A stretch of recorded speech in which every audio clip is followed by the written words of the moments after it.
Okay, so our Pentagon producer Lucas Tomlinson, talking to Reed Werner, the Deputy Assistant Secretary of Defense for Southeast Asia, says at least 9 times the Chinese have been harassing U.S. aircraft in the South China Sea. What do you make of that?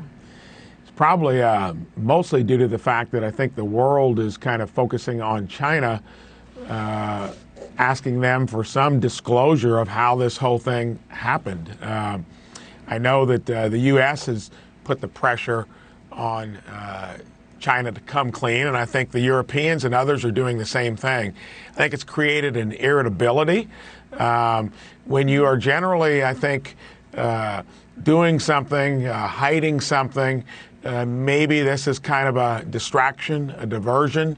I think for the Chinese, they've got a kind of a difficult way back to regain credibility as being world trading partners. We know what happened prior to the coronavirus, and unless they come clean, let everyone know how it arose there. We should all learn from it. This is a world pandemic now.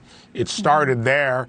I think it's part and parcel of their kind of guilt, failure to maybe be interactive with others that want to get to the bottom of it, and maybe a diversion. So I guess we'll have to see if they persist with it.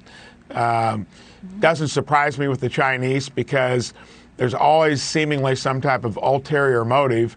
You know, when you're involved with them, they showed that in trade here with coronavirus as well.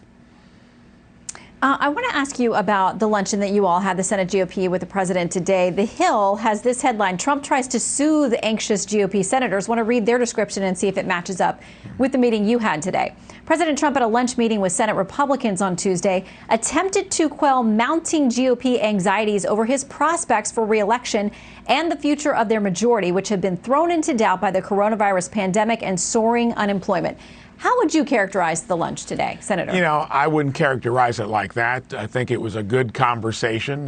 He talked about some internal polling. I know when I ran back in 2018, our internal polling was a lot more accurate than the broad spread of public polls.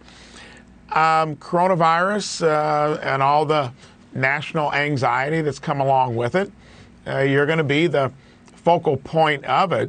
But when I look at how we've navigated through it, where I brought that out last week in the Help Committee hearing with Dr. Fauci and others, testing is just, focused on so much. It's important. We all agree to that. The CDC actually drug their feet, fumbled, cost us about 40 days. It was PPE, ventilators, ICU beds. I think most of this we've navigated through well. When it comes to the political component, I didn't sense that Republican senators were kind of concerned or anxious, and I thought he had an air of confidence and feels good that we're going to come out of this okay. So I guess that remains to be seen. Well, that's why I wanted to ask you, because when somebody who wasn't in the meeting characterized it, I think it's important to ask someone who was there. All right, Senator Braun, thank you so much. Good to see you. You bet.